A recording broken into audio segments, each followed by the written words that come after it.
Welcome to Stories That Stay, where William reflects on the lives of remarkable individuals whose memory continues to resonate through time. This channel honors cherished figures from film, music, television, and culture by sharing the moments, achievements, and emotions they left behind. Through every tribute, their story remains alive, meaningful, and forever remembered by those they inspired. Actress Wing Ho, known for her memorable work across film and television, died on July 10, 2026, at the age of 82 following a stroke. She reached a wide audience through her role as Madame Gao in the Marvel Cinematic Universe, appearing in Daredevil, Iron Fist, and The Defenders. Her portrayal of the mysterious and commanding character made her a familiar face to fans of the franchise and highlighted her ability to bring depth and presence to every performance. Beyond the superhero world, Ho built an impressive career with appearances in a variety of popular productions. She was part of the voice cast of Turning Red, and audiences also saw her in television series including Fresh Off the Boat and Only Murders in the Building. Across her many roles, Ho demonstrated a versatile talent that allowed her to move comfortably between drama, comedy, and larger-than-life stories. Her career reflected years of dedication to the craft of acting, and she leaves behind performances that will continue to introduce her work to new audiences. Fans and colleagues will remember her for the warmth, strength, and individuality she brought to the screen. Musician Jennifer Finch, a respected figure in the alternative music scene, died on July 18, 2026, at the age of 59 after a battle with brain cancer. Finch was best known as the bassist for L7, the influential all-female punk band that became a major part of the alternative rock movement. With her powerful playing and unmistakable style, she helped give the band its raw energy and distinctive sound. L7 reached a much wider audience in 1992 with their memorable song, Pretend We're Dead, which became an important track of the era and introduced their music to countless new listeners. Beyond the songs themselves, Finch was part of a generation of musicians who helped challenge expectations about women in rock. Her work connected with the grunge and riot girl movements and inspired listeners who saw something honest and fearless in the music. Fans and fellow musicians are remembering Finch for her talent, individuality, and lasting contribution to alternative rock. Her bass lines, creative spirit, and influence will continue to be heard in the music she helped shape. Actor Hal Williams, a familiar and beloved face in television and film, has died at the age of 91. Williams passed away on July 15, 2026, at his home in Rancho Mirage, California, after a long and memorable career in entertainment. Many viewers will remember him most fondly as Lester Jenkins on the classic sitcom 227, where he played the loving and sometimes humorous husband of Mary Jenkins, portrayed by Marla Gibbs. His warm presence and natural comedic timing helped make the character a memorable part of the series. Williams was also widely recognized for his role as Officer Smitty on Sanford and Son, another classic television favorite that showcased his versatility as an actor. Beyond those iconic sitcom roles, he appeared in films and television projects including Private Benjamin, The Sinbad Show, and many others throughout his career. What made Williams special was his ability to bring authenticity, humor, and heart to the characters he played. For generations of viewers, his performances became part of the soundtrack of their lives. His passing marks the loss of a talented performer whose work continues to bring smiles and memories to audiences everywhere. Eliseo Rodriguez Delgado, a Puerto Rican professional baseball catcher, is remembered for a career built on patience, determination, and a steady love for the game. Born on May 24, 1946 in Fajardo, Puerto Rico, Rodriguez moved with his family to New York City in 1953. Growing up near Yankee Stadium, he developed a passion for baseball and admired Yankees great Yogi Berra. After graduating from James Monroe High School in the Bronx in 1964, Rodriguez began his professional baseball journey that same year. He worked his way through the minor leagues, developing his skills and gaining the experience needed to reach the highest level of the sport. Rodriguez made his Major League Baseball debut with the New York Yankees in 1968. During a career that lasted through 1976, he also played for the Kansas City Royals, Milwaukee Brewers, California Angels, and Los Angeles Dodgers. Known for his dependable work behind the plate and professional approach, Rodriguez earned respect throughout his career. He passed away at 79, leaving behind a meaningful legacy of perseverance and dedication to baseball. Dave Mason, the celebrated guitarist, singer, and songwriter who helped shape the sound of British rock, has died at the age of 79. Mason passed away peacefully at his home in Gardnerville, Nevada, on April 19, 2026. His family confirmed the news, while no official cause of death was immediately disclosed. Born in Worcester, England, in 1946, Mason developed a love for guitar at a young age, and went on to co-found Traffic in 1967 alongside Steve Winwood, Jim Capaldi, and Chris Wood. The band became known for blending rock with folk and jazz influences, with Mason contributing memorable songs including Hole in My Shoe and Feelin' Alright. Mason later enjoyed a successful solo career, scoring a major hit with We Just Disagree, and working with legendary musicians including Jimi Hendrix, Paul McCartney, George Harrison, and Eric Clapton. Inducted into the Rock and Roll Hall of Fame with Traffic in 2004, Mason leaves behind a remarkable musical legacy that continues to resonate with listeners around the world. Brenda Fricker, the acclaimed Irish actress, died in Dublin on July 16, 2026, at the age of 81 following a period of ill health. Her passing marks the loss of one of Ireland's most respected performers, whose career touched audiences around the world. Fricker made history when she became the first Irish actress to win an Academy Award, earning the Oscar for Best Supporting Actress for her deeply moving performance in the 1989 film My Left Foot.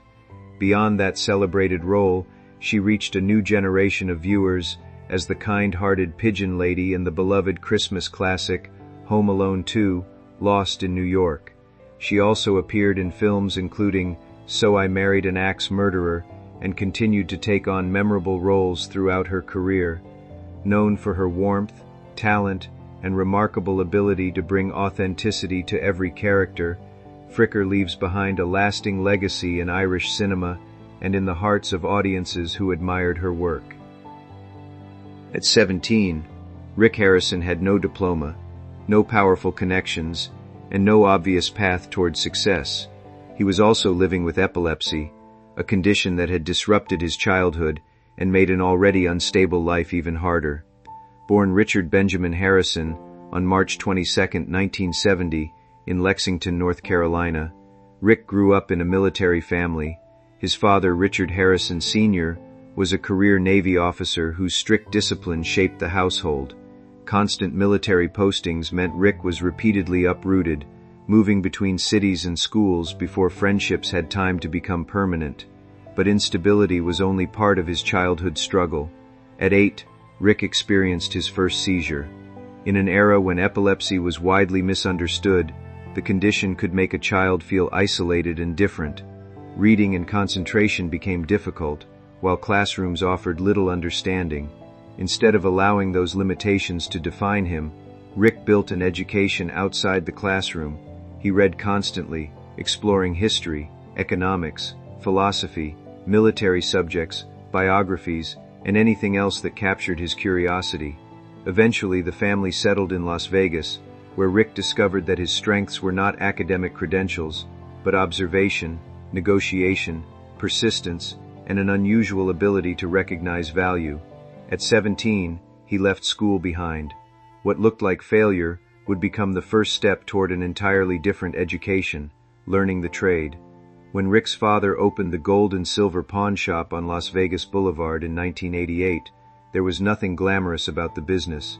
It was not a celebrity destination or a tourist attraction. It was a rough, demanding operation where customers arrived carrying objects because life had left them with few alternatives. Rent was due, bills were unpaid, emergencies happened, people needed cash, and Rick learned quickly that every item placed on the counter represented more than its price. It represented somebody's circumstances. Standing behind that counter became Rick's real education. He studied coins, watches, weapons, military memorabilia, artwork, collectibles, and historical objects. He learned how easily emotion could distort value and how dangerous it could be to make decisions without knowledge. The pawn business demanded something schools had never taught him: the ability to listen carefully, read people, understand markets, and make difficult decisions quickly. The early years were financially uncertain. The shop had to survive bad months, unpredictable customers, and the constant pressure of keeping a small family business alive. Rick was not building an empire yet. He was simply trying to keep the doors open. But every difficult transaction sharpened his instincts. He began developing a reputation for knowing what he was buying and understanding what customers were actually bringing into his store. That knowledge would eventually become the foundation of everything that followed: a family under pressure. While Rick was fighting to establish the pawn shop, his personal life was becoming complicated in ways money could not solve. He married young, and his first marriage to Kim Harrison eventually produced 2 sons, Corey and Adam. But building a business from the ground up demanded enormous amounts of time and attention. The shop was unpredictable, financially fragile, and increasingly dependent on Rick's presence. The marriage eventually ended, leaving Rick to confront a painful reality. He was trying to build the security he had never experienced as a child, while simultaneously struggling to preserve his own family. He did not want his sons to inherit the instability he remembered from childhood. Yet ambition has a way of demanding sacrifices before a person fully understands their consequences. Rick continued working, learning, negotiating, and pushing the business forward. Eventually he married Tracy, and they had a son, Jake. For a period, his family life became more stable, but the fundamental conflict remained. Rick's identity was increasingly tied to the shop. The business was not simply his job, it was the project through which he had proven to himself that dropping out of school had not doomed him. Every difficult year reinforced his determination. Every successful deal became another reason to keep pushing. He had transformed rejection into motivation, but the transformation came with a cost. The people closest to him sometimes had to share him with the business. Long before television cameras arrived, Rick was already discovering one of life's most difficult lessons. Building something extraordinary can consume the ordinary moments you can never get back. Pawn Stars. On July 19, 2009, Pawn Stars premiered on the History Channel. What happened afterward changed Rick Harrison's life permanently. The series quickly became a major success and eventually one of the network's defining programs. Viewers were fascinated by the strange objects entering the store, but the real attraction was the people behind the counter. Rick did not behave like a conventional television celebrity. He was not playing the role of an expert. He was demonstrating knowledge he had accumulated over decades. When an unusual coin, historic weapon, antique artifact, or piece of Americana appeared, he wanted to know its story before he wanted to know its price. That authenticity helped separate Pawn Stars from many reality programs built around manufactured conflict. The show's success transformed gold and silver pawn from a local Las Vegas business into a global attraction. Tourists began arriving because they had seen the store on television. The same counter where Rick had spent years negotiating with customers became recognizable to millions of viewers. His face traveled far beyond Las Vegas, reaching households in countries where the city itself existed mostly as an image. For Rick, the transformation was almost surreal. The teenager who had once been defined by what he lacked now possessed something few could have imagined for him: international recognition. But success also brought something else. Every decision could now be examined, questioned, criticized, and replayed. The cameras had opened the door to fame, but they had also removed much of the privacy Rick once possessed. The cost of television fame changed the pawn shop, but it also changed the man standing inside it. The business that once operated according to its own rhythms now had to coexist with production schedules, cameras, visitors, and a worldwide audience. Transactions that had once been private became entertainment for millions. The distinction between Rick's real life and the televised version of his life became increasingly difficult to maintain. Critics questioned the authenticity of reality television. Others wondered whether deals were staged or exaggerated. Rick responded largely as he had responded to skepticism throughout his life, by relying on knowledge. He understood that fame could create an illusion of expertise, while simultaneously inviting people to challenge every decision. Yet the success was undeniable. Pawn Stars became a cultural phenomenon, and Gold and Silver Pawn became one of Las Vegas's most recognizable attractions. Rick's estimated wealth rose dramatically, and opportunities arrived that would have been impossible when he was 17 and had left school behind. But money could not erase the years that came before it. Fame could not return the childhood he had lost to seizures and constant moving. It could not repair every family relationship strained by decades of work. And it could not guarantee that the people he loved would remain untouched by the pressures surrounding his success. The world saw the empire. Rick knew the price of building it. Every successful deal represented another step forward, but every step forward also meant that the business occupied more of his life. Eventually, the same determination that had rescued him from failure began demanding payment in time, relationships, and privacy. Father and son. By the time Pawn Stars became a household name, Rick's children were no longer little boys waiting for their father's attention. Corey had grown up around the pawn shop and eventually became part of the television series. His relationship with Rick became one of the show's central dynamics because it reflected something much larger than business. It was the complicated relationship between a father who had built everything from scratch and a son who had inherited both the opportunity and the pressure that came with it.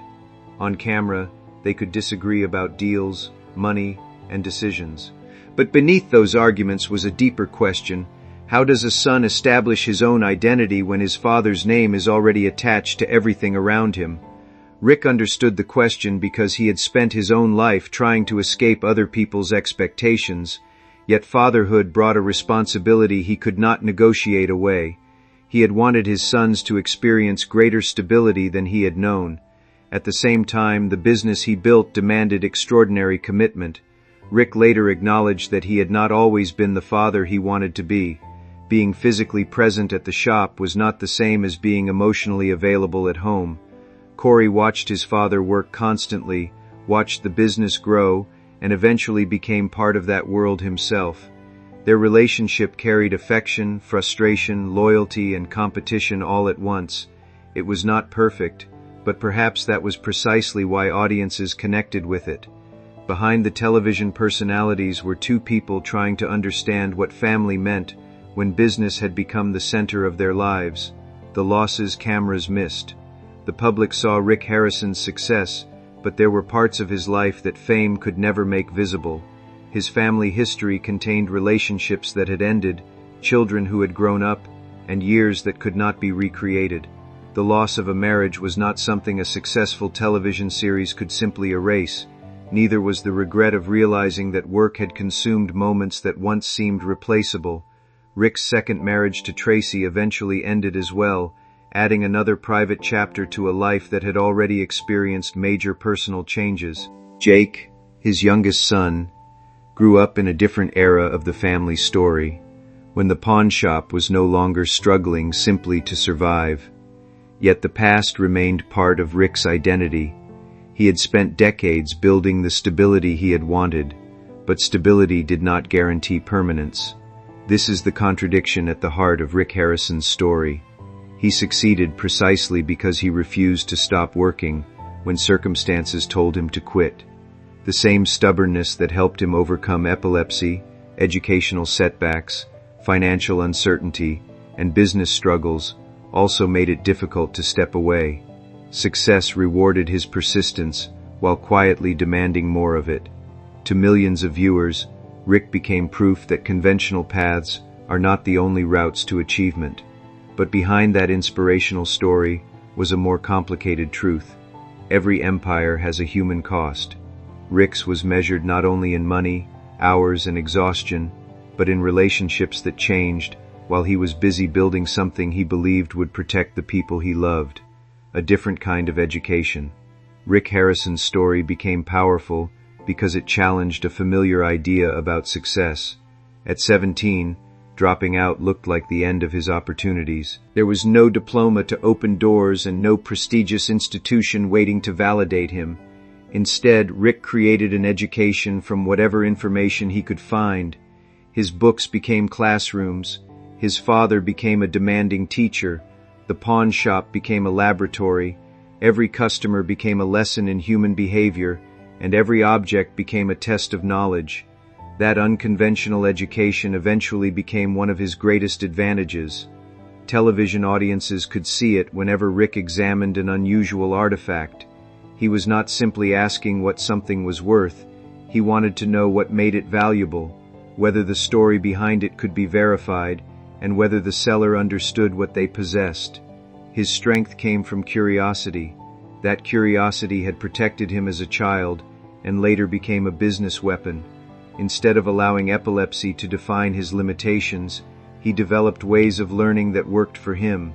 Instead of treating his lack of formal education as permanent failure, he treated knowledge as something available anywhere, and instead of seeing the pawn shop as a dead-end job, he turned it into a platform. But his success should not be reduced to a simple inspirational formula. Hard work alone does not guarantee wealth. Rick also benefited from timing, opportunity, family collaboration, and the extraordinary cultural impact of Pawn Stars. What makes his journey remarkable is not that he escaped difficulty, but that he repeatedly found ways to turn difficulty into another reason to keep learning.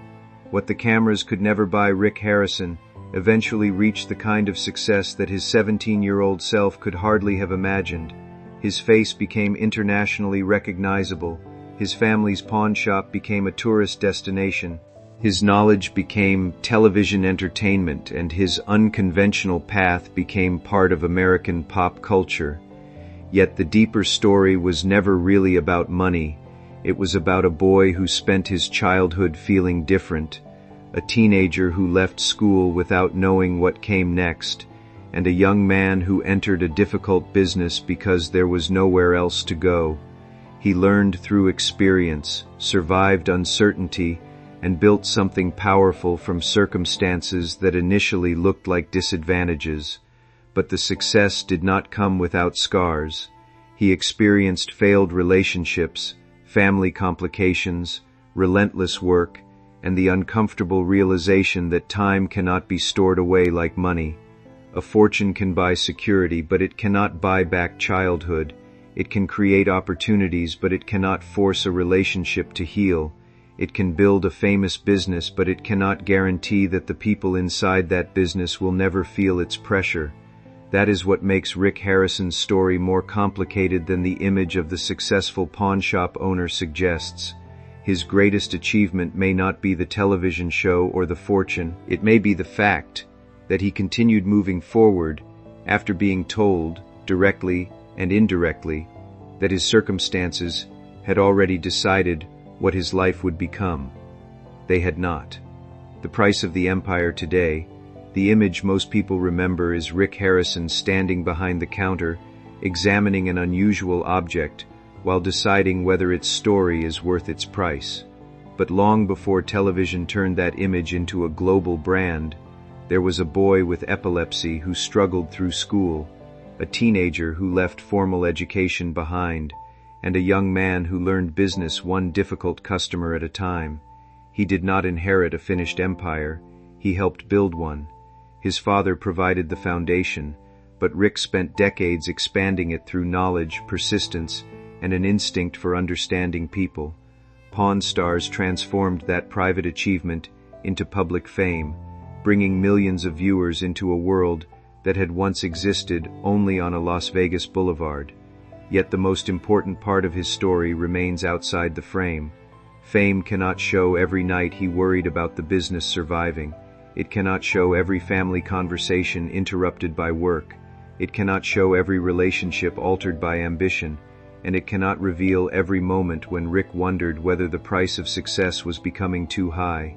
His life is therefore neither a simple story of triumph nor a cautionary tale about ambition. It is something more human, a story about resilience, sacrifice, family, and the strange ways adversity can shape a person. Rick Harrison built a fortune from objects other people were willing to surrender, but the greatest lesson of his journey is that the things most valuable in life are not always the things that can be bought, sold, negotiated, or placed behind glass, and some losses remain priceless, no matter how successful you become.